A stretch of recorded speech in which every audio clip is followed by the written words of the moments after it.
All right, so thank you so much everybody for joining us today here at Dive Spear and Sport, where we're talking about the best gear setups for the Sydney area with Neil Dorrian. So just a little bit about Neil for those that don't know him. Neil is based here in Sydney on the northern beaches. He's lived and breathed his life in the ocean, starting his career over 25 years ago as a scuba instructor in New Zealand. His true passion was always in hunting and fishing. Started spearing over 30 years ago and has had a huge career in the spear and dive industry here in Australia, writing and teaching the spearfishing courses for SSI. For the last 20 years, he's been representing a range of spearfishing brands, including Esclapaz, Andre, Omar, Sporosub, Immersion, and Cressy. And for more than 15 years has been representing Rob Allen. Today, he is the brand manager for AUP, who are the distributors for Rob Allen, Salvimar, Pelagic, Ocean Hunter, and more. So thank you so much for joining us, Neil, and over to you.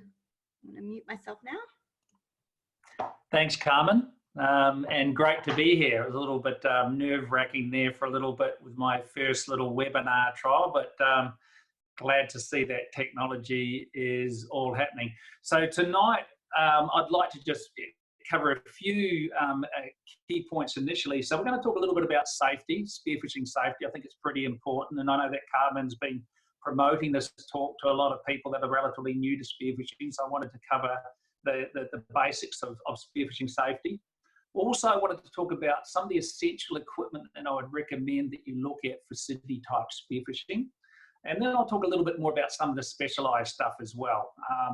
Give you a bit of an insight into the seasonality of spearfishing in Sydney, and then just open up later on for some simple questions and answers. So any questions that you may have with regard to spearfishing in Australia or even overseas, happy to take those a little bit later on. But first of all, spearfishing safety. So one of the important things when you're starting out is to try to spear with a buddy. And try not to get out and spear by yourself. It's much safer, and what I recommend is you actually spear one up, one down. So one person underwater diving and the other person keeping a watch on the person from the surface. That's simple safety if somebody was to get entangled or to get stuck down there, that you can simply dive down and give them a bit of a hand. And also there's this horrible thing in free diving called shallow water blackout, which can occur as you get more experience and push your limits. So obviously having somebody there as a safety on the surface to help you in those situations. Another very important thing in Sydney is actually to have a dive, float and flag, and we'll be covering that in a little bit more detail later on. But that's simply one of the big risks we have here in Sydney is the boat traffic. So just to be able to have a float with a flag so that boats can see you and keep their distance. Also as a resting point, a place to also store your fish. So there's a multitude of different reasons why you have a float, and I'll cover some more of those a little bit later on.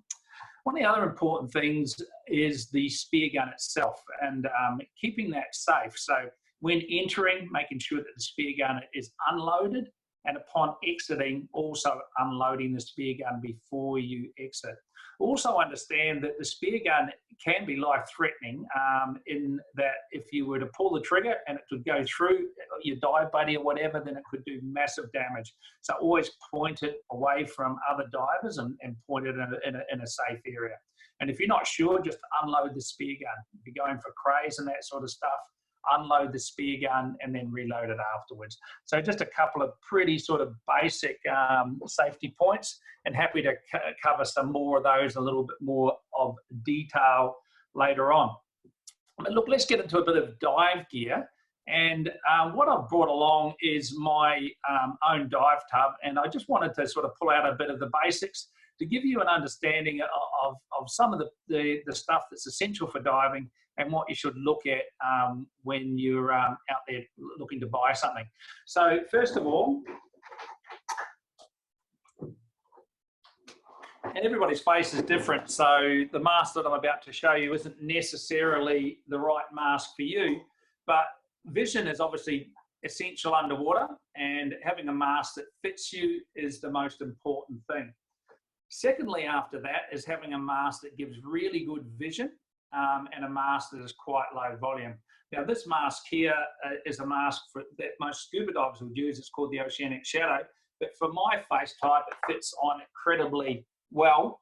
You can see with it on here, it's such a low volume mask. My face covers the whole void of the mask, which means that it's very, very easy to equalize when you're diving. But because my eyes also sit very close to the lens of the mask, I get an excellent field of vision. So with a mask, once again, for spearfishing, what we want is fit, number one, and then low volume and field of vision are the next two important things. Most people choose a black silicone or colored silicone mask simply to stop the light from bouncing or refracting off the lens and into your eyes. So you actually fishing and snorkeling on the surface with a black silicone mask. Now, with the mask, you need to get yourself a quality snorkel. I tend to favour just a basic non-purge type snorkel, like this snorkel here. I tend to look for a bore that's nice and large, a snorkel tube that's relatively flexible, and a mouthpiece that is soft and comfortable. When we're out there for long periods of time, you do need that comfortable mouthpiece. Now, when I spear, I just put my mask back on again. I actually don't bother with the snorkel keeper. So when I spear, I simply just slot the snorkel up at the side of the mask like so. When I'm free diving, something you'll learn when you do a free diving course and doing breath hold, actually take the snorkel out of the mouth when I begin the dive. So you come back up the surface and then clear the snorkel. So there are purge snorkels as well. If you are a little bit less comfortable in the water, the purge snorkel is a little bit easier to clear. I would stay away from snorkels that have a dry top because they tend to impede the airflow. We want to get the most possible air through the snorkel as we possibly can. So that's your mask and snorkel. Now with your fins, you tend to want to go towards long bladed fins for spearfishing like these. Now, these are a carbon fin. They're more specialised in helping an old guy like me get down a little bit deeper. You don't need to necessarily go for a carbon fin, certainly initially.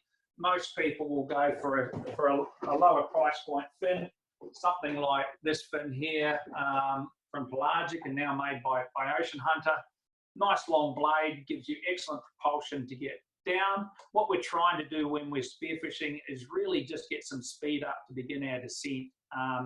And the long blade gives that to you. It's not essential to start your spearfishing with a long blade, but it is one of those products that will help get you better results once you get a little bit of experience. So it's certainly a bit of kit that I recommend that you look at getting if you're getting keen into spearfishing.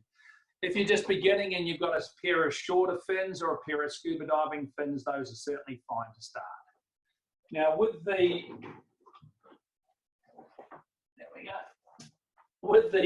fins, always get them fitted with a pair of socks. So the socks top the chafing and blisters on the back of the foot, create more comfort. Also make it nice and easy to get down to your dive site.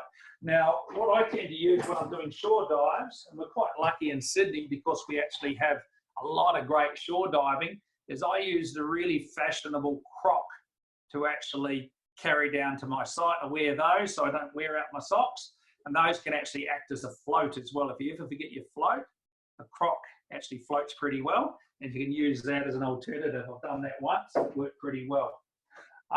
So just remember when you are buying your fins to actually fit the socks at the same time, because they do pretty much go up a larger size in your foot pocket when you do that. So just bear that in mind.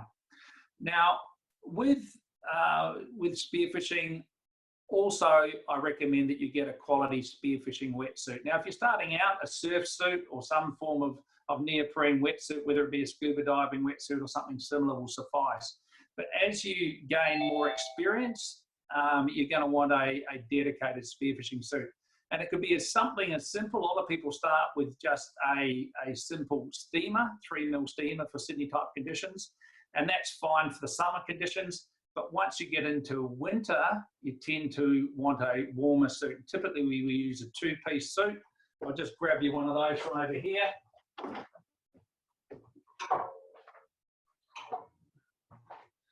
So this is one of the pieces. This is the jacket of the Ocean Hunter chameleon suit, and this is the long john. So two-piece type construction. You'll notice that the suit does come with a hood that gives extra insulation, and very importantly, it also comes with the loading area of your wetsuit. So that loading pad makes it much more comfortable to load your spear gun.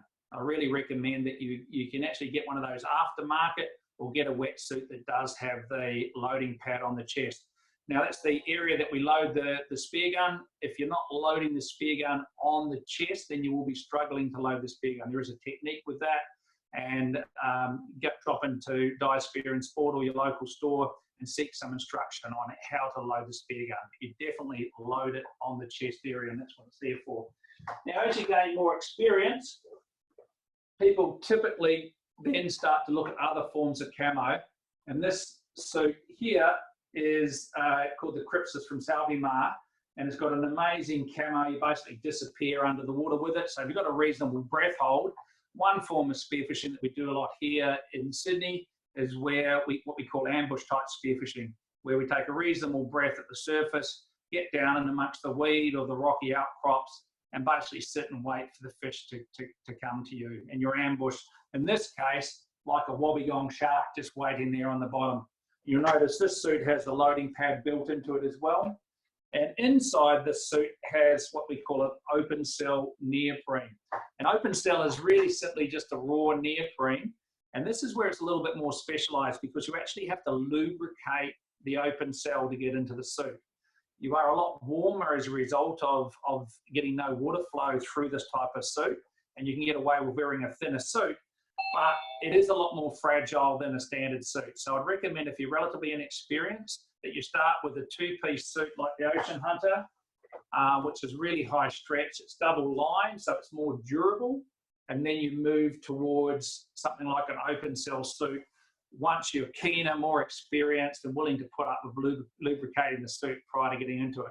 If you get an open cell suit, you really must lube the suit. I can't stress that enough. If you try to get into the suit without lubrication, you'll simply wreck the wetsuit in one dive. So that's your exposure protection. Obviously, in Sydney conditions, you do get a variety of different temperatures.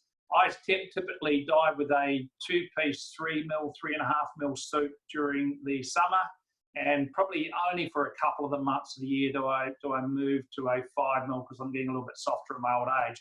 But the majority of you that are young and keen and enthusiastic can get away with a two-piece 3.5 mil suit all year round and dive for extended periods of time. Now, with the wetsuit, you need to get yourself a weight belt. And this is a simple rubberized weight belt that I recommend. They actually do make a big difference with your diving. So it actually stretches. It's designed to be worn around the hip area, and it's designed so that as your wetsuit compresses, the rubber weight belt will compress at the same time. It's designed to be worn around the hip, not around the waist, and that really maximizes the amount of air in your lungs when you're breathing up prior to your dive. So with the weights for the wetsuit, I'd recommend getting into your shop and bringing your wetsuit at the same time so they can actually weight you with the right amount of lead.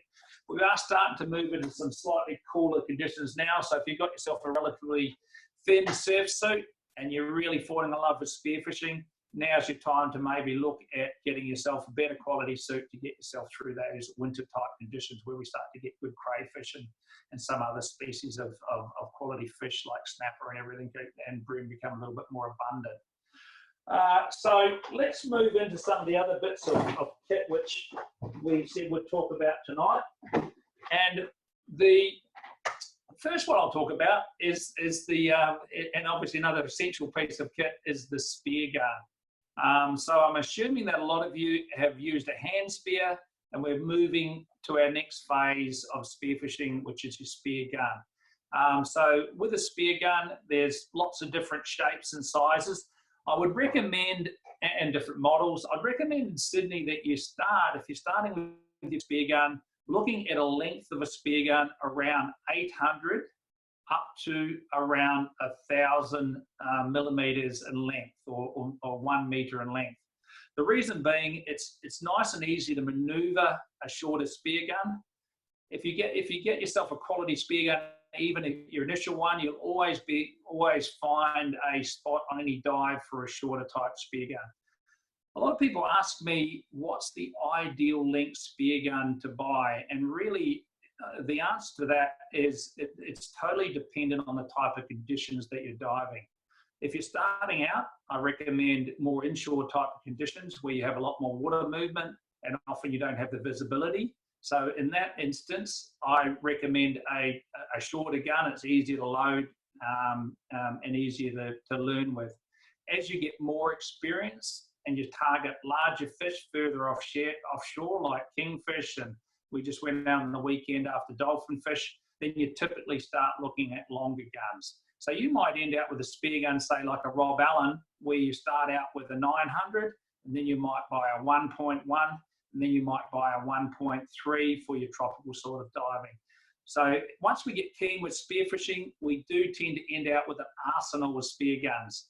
And one thing I really do try to recommend is that you stay with the same spear gun with the different conditions that you dive, because that way you get very familiar with the trigger and the use of that spear gun. So let's look at a couple of the different models.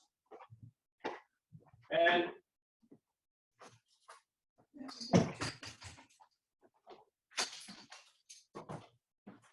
first one I'm going to show you is one of our better selling guns from Ocean Hunter. It's our entry-level gun called the SGS, and we sell thousands of these spear guns a year. It's a great little gun for people to start with. Nice little reliable trigger mechanism. Comes standard with a 6.5mm stainless steel shaft, so it's not going to corrode or anything with use. It comes with what we call a bulk rubber muzzle, a circular rubber with a Dyneema bridle, and a bulk rubber muzzle. It's called a closed muzzle because it's got an aperture through here, so it's got a bridge over the top. The head of the spear gun can be removed, so you can actually change that out for a cluster head, which is more popular typically with people that are going after flounder and flathead and stuff like that, or the standard Mako point for the other species. So this little gun is available in lengths of 600. This is a 600 here, 800 and 1000. So perfect little gun for entry level. It's quite price effective, and a lot of people start out with that, and then if they fall in love with spearfishing, they might gift this to somebody else and get themselves a better quality gun down the track. So that next better quality gun, I'll show you that, because it's sort of something, if you have already fallen in love with the sport of spearfishing, I recommend that you move to something like a Rob Allen gun right from the start, because there's an old story in life that you don't want to buy twice. And I think with if you invest in a Rob Allen spear gun, then that will be a spear gun that you'll be using 15, 20, 30 years down the line, or giving it to somebody else to use. They just do last incredibly well. So this little gun here is a Scorpio, and it's actually been modified. I went to Carmen's shop today to grab her sample, one of her stock guns, but she had managed to sell them. But so this is one that I've actually taken on a trip to New Zealand, down to Fiordland, shooting blue cod and stuff there. It was fantastic for that trip. It has been modified. It doesn't come standard with the shark clip, that's an add-on, and it doesn't come standard with the gun bungee, that's an add-on. But they're a great little gun. It's the same trigger mech that's in all of the Rob Allen guns. It doesn't come with a loading butt, but you definitely don't need a loading butt for any of the Rob Allen guns. In fact, I prefer to load without it because the surface area of the handle is longer or larger than the loading butt. Rob Allen have a super reliable trigger mech. They give a lifetime warranty on their trigger mech, and they give a lifetime warranty on the actual barrel of the spear gun. So that's the other good thing about investing in something like a Rob Allen spear gun. If you have a problem with it 5, 10, 15 years down the track, it is going to be covered by a warranty. The other thing that's changed recently is this is the old muzzle of the Rob Allen Scorpio. The new muzzle is the lower profile muzzle. and it does have the ability to fit a second rubber. So you do get a nicer gun than the original that I've got here. They retail at $379, so they're a lot more expensive than the SGS spear gun, which is retails at just over $100. But with a gun like this, as I mentioned, would happily take this to any area where we've got limited visibility. You want a maneuverable little gun that's perfect for inshore species. So good little gun and a great gun to start out with. A gun that we designed for the Australian conditions. Sorry, Neil, before you put that away, I was going to say, do you just want to hold that up a little bit closer to the camera so let everyone kind of have a look at that one just a little bit closer? Mm-hmm. Just sort of run it all the way along and yeah. Just so as I said, it doesn't come standard with a gun bungee, but you might be able to convince Carmen to put one on when you go there next week. Now, that he means live. So this is a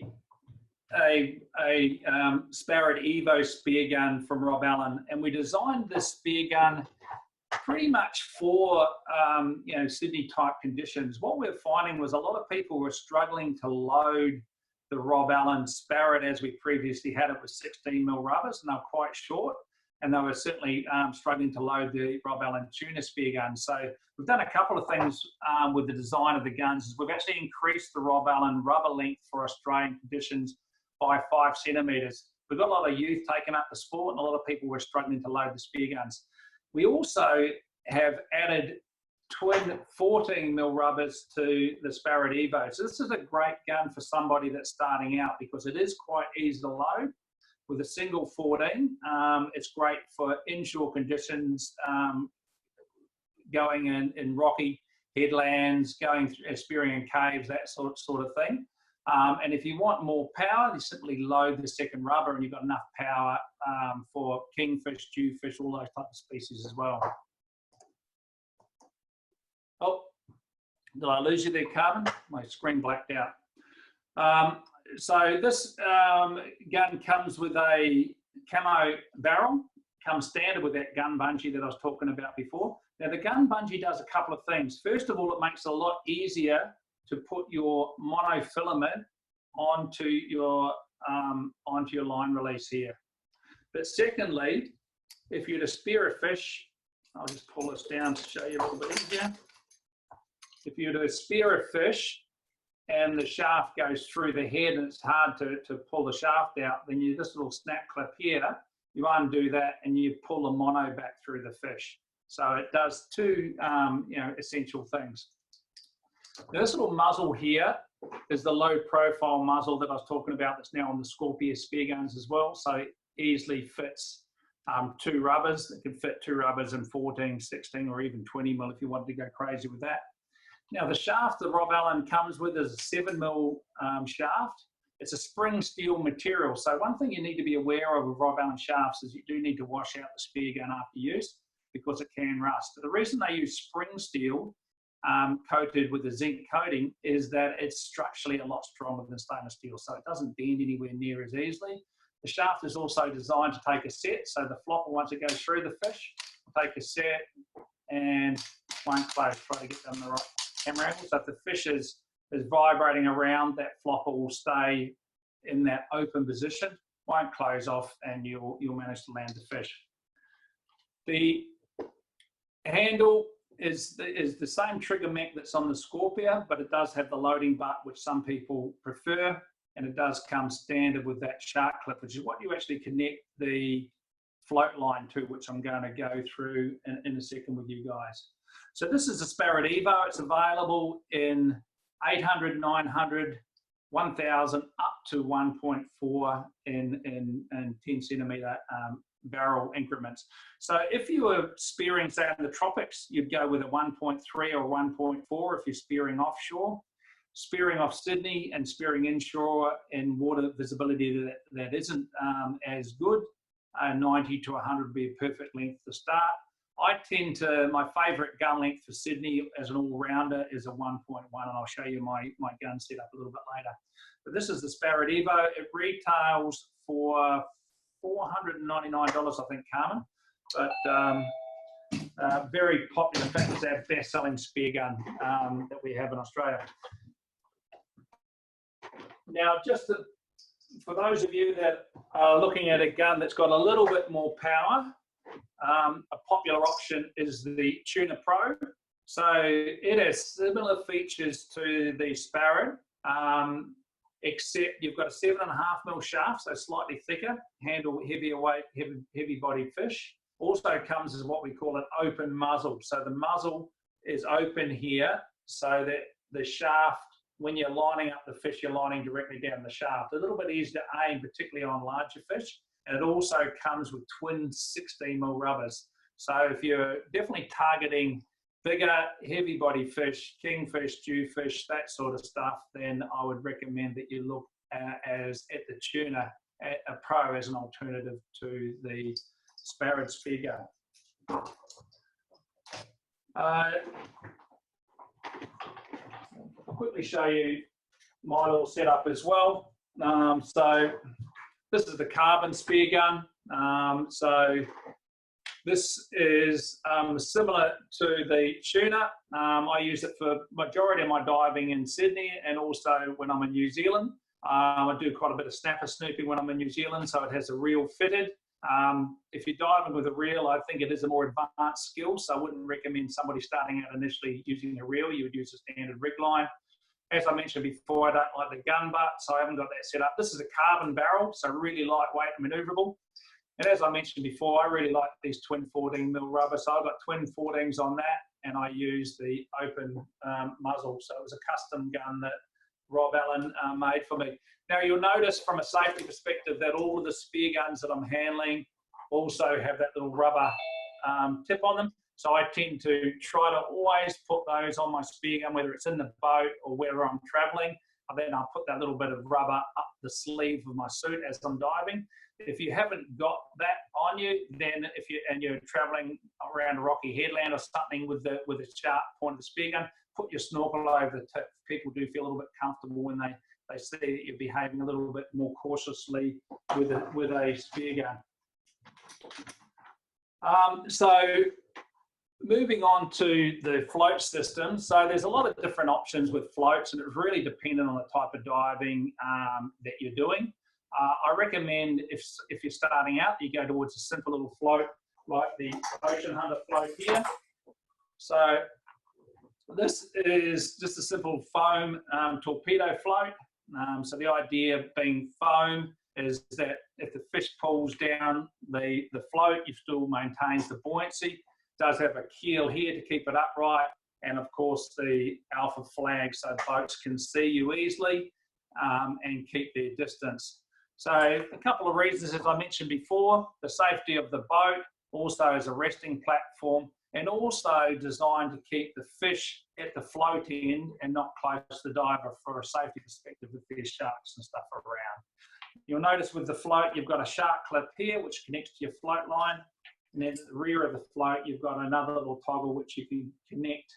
Well, this one's got a whistle, you can connect a mirror to it, and also a little Rob Allen teaser or something like that can be towed along. So in conjunction with the float, I really do believe they're essential. If you're diving with a spear gun and you're spearing fish, it's just not safe to carry the fish on yourself. You do need to have the float system. So I recommend if somebody's starting out, regardless of the cost, that they think of a complete spear gun and float system from a safety perspective. There is a cheaper option than this as well, which once again, Carmen ran out of it in a shop today, so I didn't grab one, and I haven't got my sample, but there is a inflatable torpedo float. Not quite as durable as these for Sydney rock conditions, I find. A lot of people do start out with those, so that is an alternative. Now, with your float, you have your float line.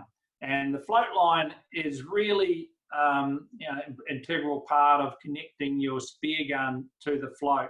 So it needs to be made of a buoyant material. This Ocean Hunter one is actually cored inside with a foam, so it's nice and buoyant, so it doesn't get tangled up around the rocks.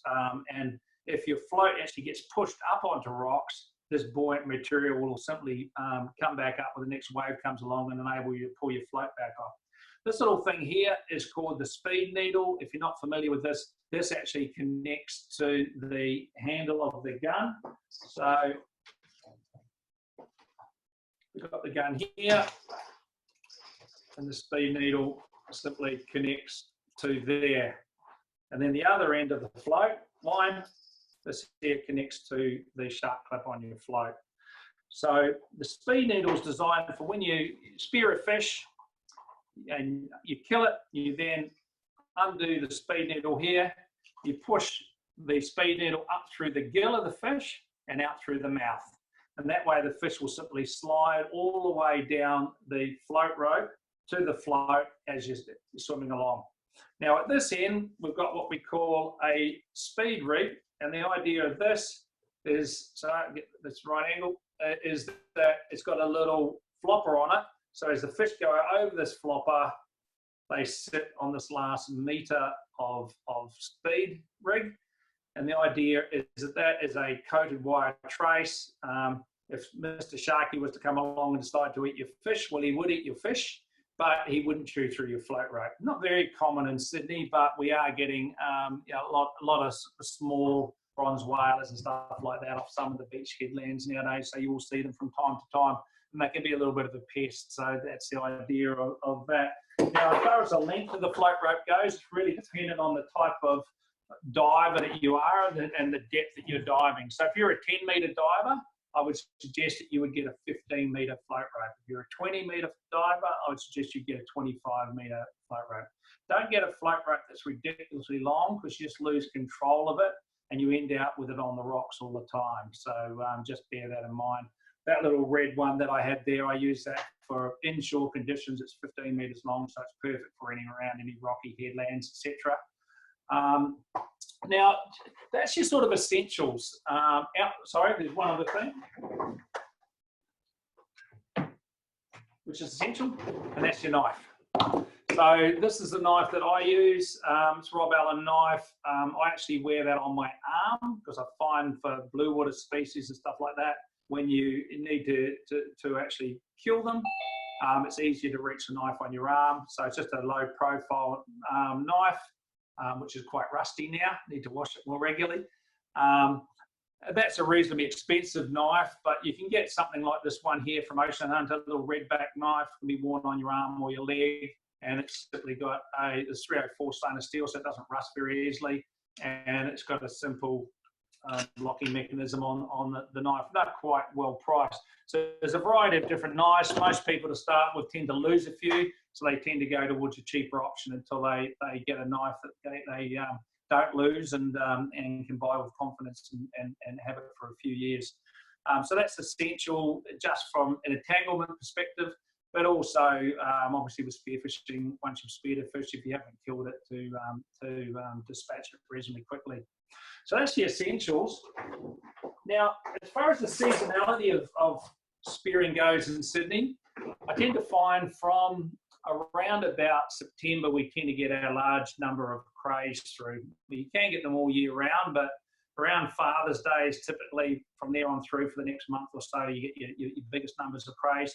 So around that time, I tend to wear one of these, which is a cray bag. I wear it as I'm spearing, so it's worn around the waist. It's actually got a nice large opening there, so I wear it around the hip area.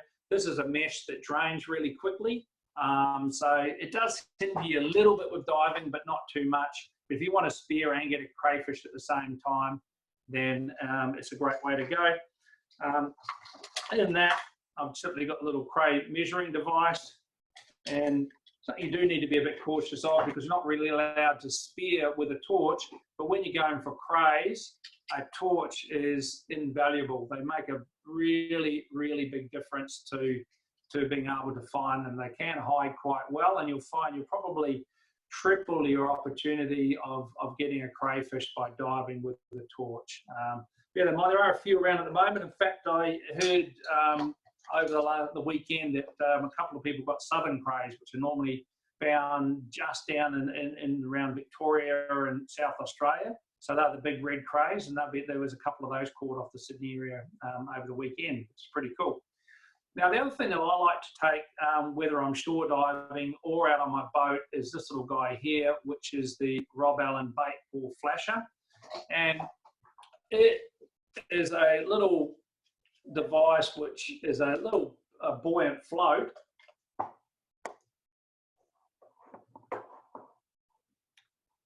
What's happened there? Can you see me, Carmen, still?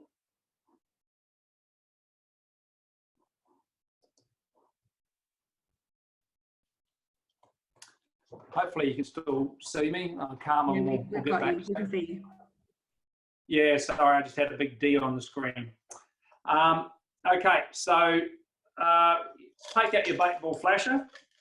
So this is really, really good for pelagic type species, but I've even seen things like flathead come off the bottom and go amongst these. So the idea is that you take this out and you drop it down to the depth of where the fish tend to be the most active. Seal this back up, and then you connect the device. So you've got a floating teaser, and it works incredibly effectively on pelagic species, particularly when they're in their feeding zone. I've had kingfish come up to teasers and be biting the bottom of it, and you can just descend on the fish and take a shot really, really well. So it is a bit of a game changer, particularly when the fish are feeding. And I find it's invaluable for any form of pelagic, but even some reef species do get attracted to it. So definitely worth the investment if you're after kingfish. And it can be just towed behind your float system. So it works quite simply. And that's about everything, I guess, apart from, I'll show you, this is the weight system that I use at the moment, and I actually use a drop weight with that. So if you're using a reel, you use a drop weight, which connects to here. And the idea of that is that you connect this to your speed needle, drop the float system, and then dive around it with your gun and with the reel attached. So if you're diving with a reel, you still have your float system with you. You don't leave your float system ever, particularly in Sydney where there's so much boat traffic. So Carmen, why don't we just open up for any questions, and we'll go from there if there's any at the moment. Yeah, absolutely. Guys, if you have any questions, please, or if you want to ask Neil a question, just so we don't have too many ones, just pop yourself in Zoom and I'll give you a shout. Any questions at all? Now's your opportunity.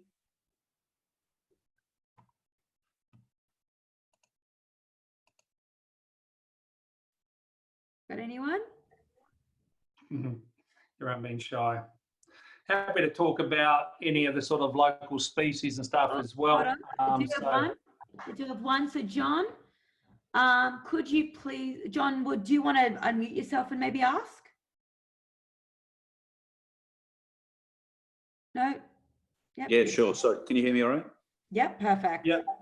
Yeah, I was interested to hear a bit more about, you mentioned that you wouldn't start out with a reel on a gun.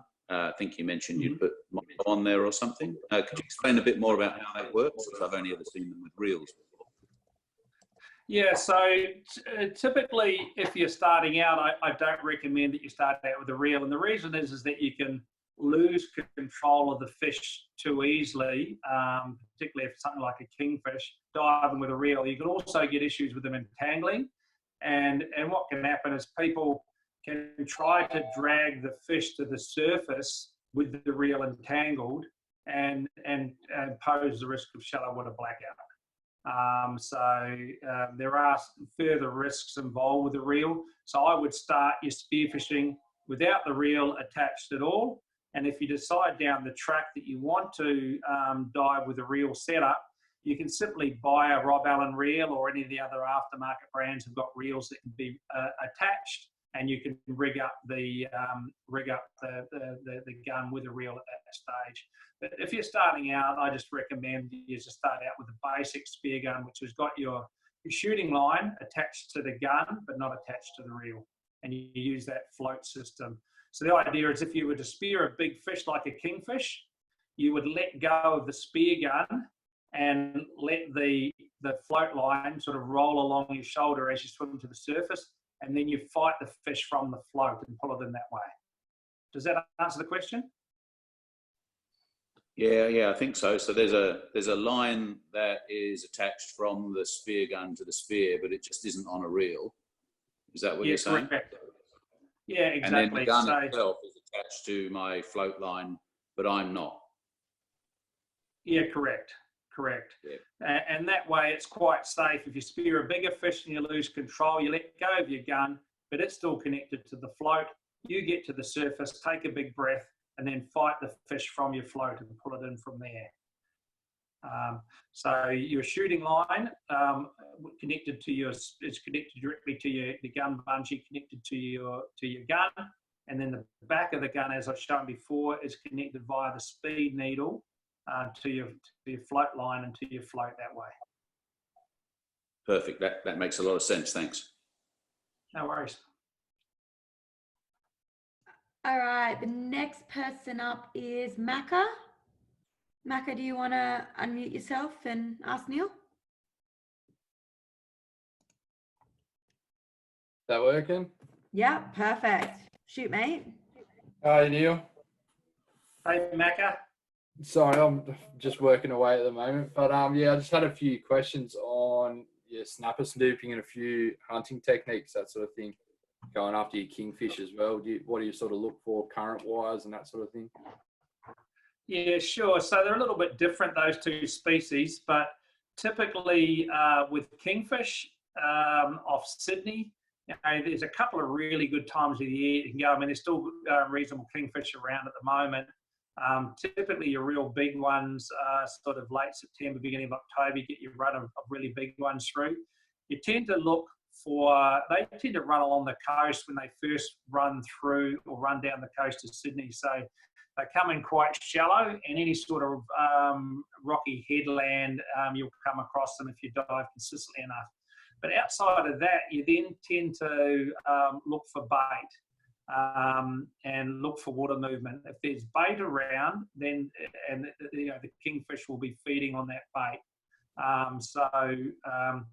I tend to, if I was looking for an area, I tend to look for rocky headlands, tend to look for any area where you've got water, like fizz or froth of water heading out to sea, because that tends to be an area where a lot of bait congregates and there's a lot of sediment and stuff in the water that fish feed on, and that tends to be an area that kingfish frequent as well.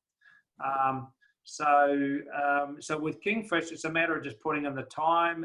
If you find an area where you see kingfish, you typically will find them there time and time again. Is there a particular area that you spear off Sydney? Sort of down south, Bellambi. I've been going out there a little bit. That's sort of half decent out the back of the verge out there. Okay, so where's that? Is that down Cronulla way? Or? Yeah, down sort of Wollongong area. Around sort of. Oh yeah.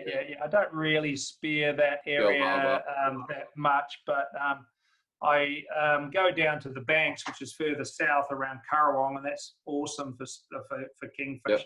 But any of the rocky headlands that you got around that area, and any area where you sort of see bait breaking the surface, which is really reasonably common at this time of year, is what I do.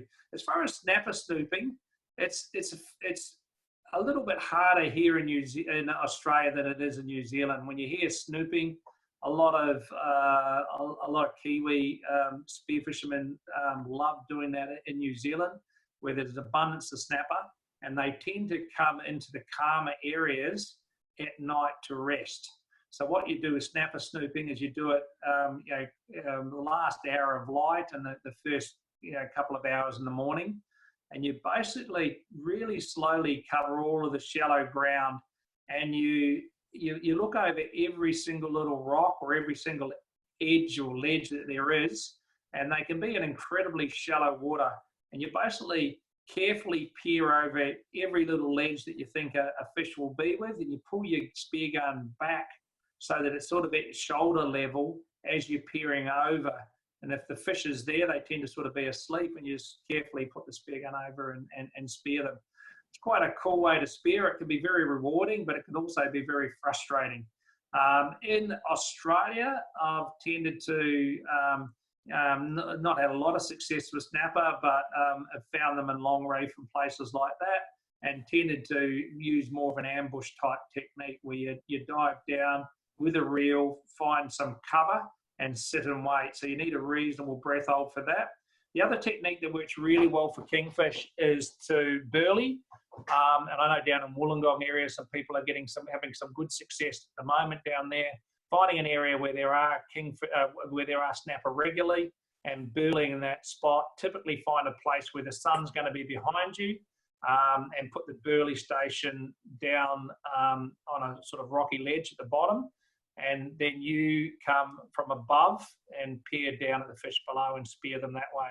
That's a really good technique, using burley for snapper, which I'd say in the majority of areas in Australia, you'll have more results with burley than you will with snooping for snapper.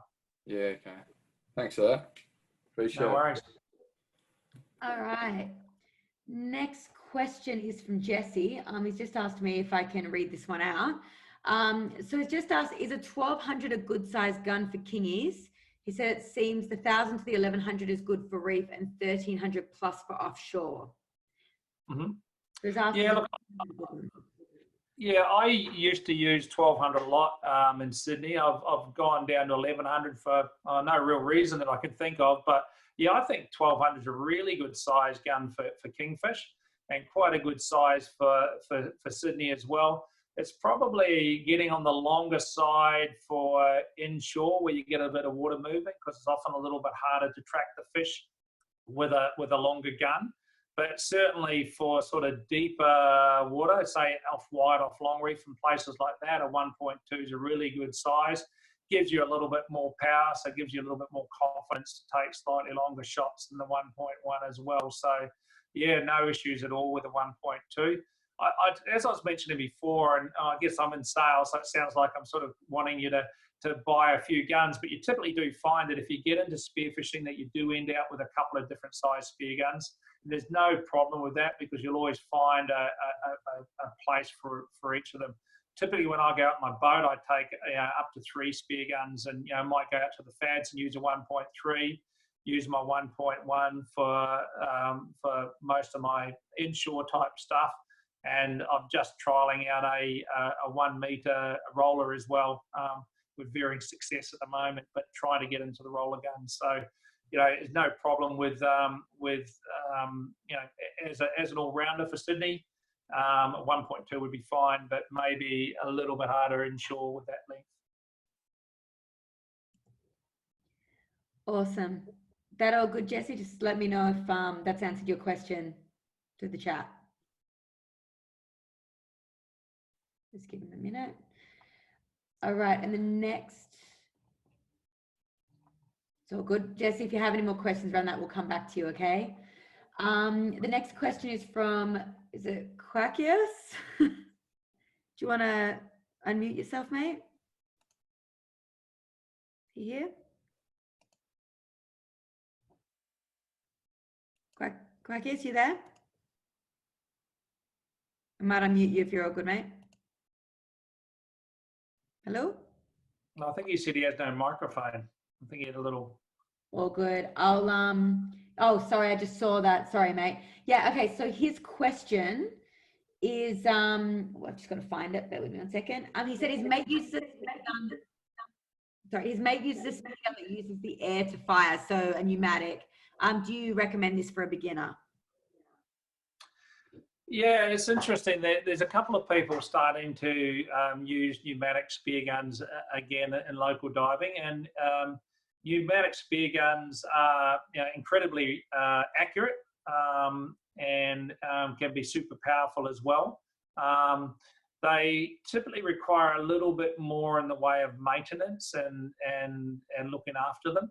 Particularly, soak them in water after use and store them with the barrel facing down, so it drains any water out of the muzzle, particularly if it's not a fully vacuum type muzzle. So they are gaining a little bit of momentum. There's some people that particularly like them, and yeah, it's a nice little gun to start with for sure. And you can shoot, you know, big fish with relatively short pneumatic guns because they do offer really good power. Awesome. And yeah, Liv, I think you just asked the same question, didn't you? Which was, sorry, I'm just going through it here. Which was, yeah, your thoughts on pneumatic spear guns. I think that sort of answered it, didn't it? You happy with that? Yeah, look, Salvimar, it's interesting. Salvimar do a lot of pneumatic guns in Europe, and we sort of trialed them a little bit in Australia and just didn't find the demand. But, you know, maybe that will change. You know, at the moment, the rave is the roller guns. A lot of people are moving in that direction.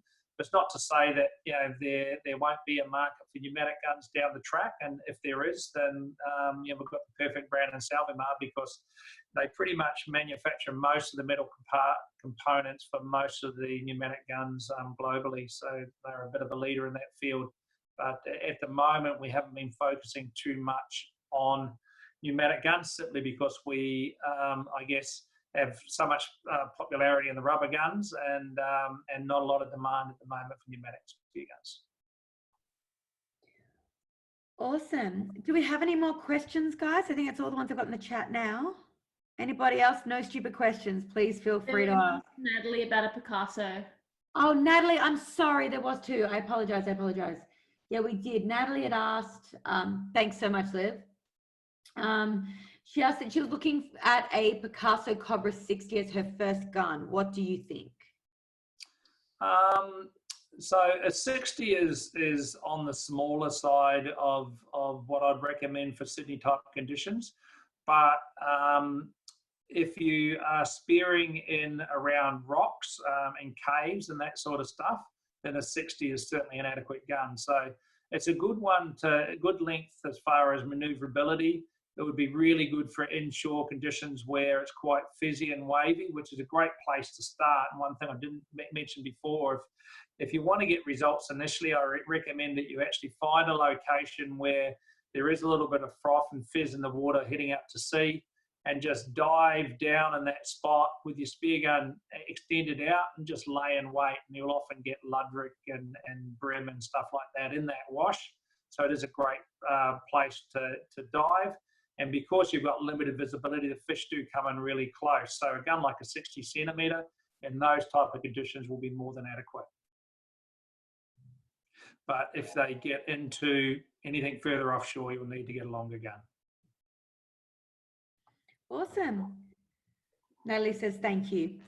Great. You're welcome. Now, is there anybody else? Any other questions at all? No? I will just mention, Carmen, that yeah, another species that is quite cool to target during the summer months is mahi-mahi or dolphin fish. So they're still around at the moment. We went out on the weekend and speared offshore for them. And there's no big size ones that we saw over the weekend, but saw, you know, plenty. My son, who's only 12, jumped in and had a spear at one and missed, but he had a great time. So it's actually quite a good fish if you're comfortable with jumping. If you've got a boat and you're happy to go further offshore, mahi-mahi are quite shallow where they swim. They're in incredibly deep water, but they really only swim close to the surface the majority of the time. So it is quite a tasty fish to eat and quite a good fish to target as well over the summer months of Sydney. Awesome. All right, well, I think that's probably wrapping it all up for us, guys. So Can I ask one more question quickly? Absolutely. Neil, does the type of gun, like material, for example, wood or carbon fiber or whatever the guns are made of, does it make a huge difference to how the gun performs?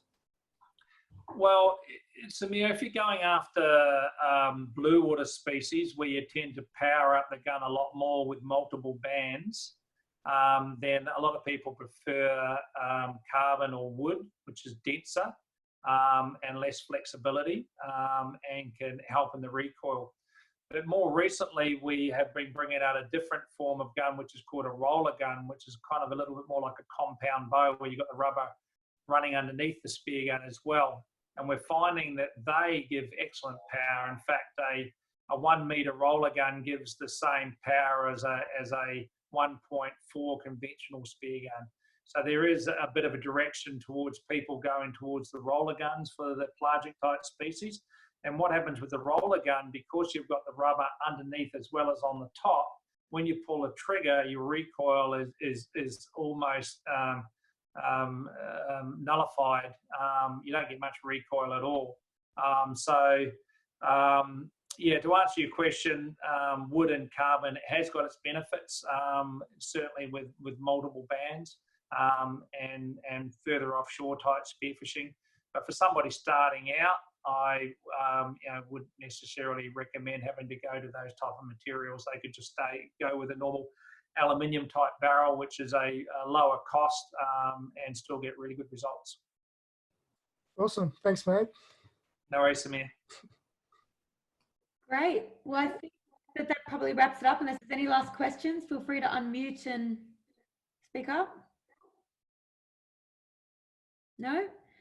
Well, Neil, thank you so much for joining us tonight and for sharing all of your years of wisdom with us. I'm sure that there's been a lot of good information there. Is everyone feeling they got a little something out of it? Thumbs up. Awesome. Yeah. Amazing. Well, look, thank you so much. Now, guys, this recording will be available in the coming few days on our website. So if you do have any questions afterwards, please feel free to get in touch and we can always chase Neil up for those later. But thank you so much for coming along today, and we'll see you on the next one soon.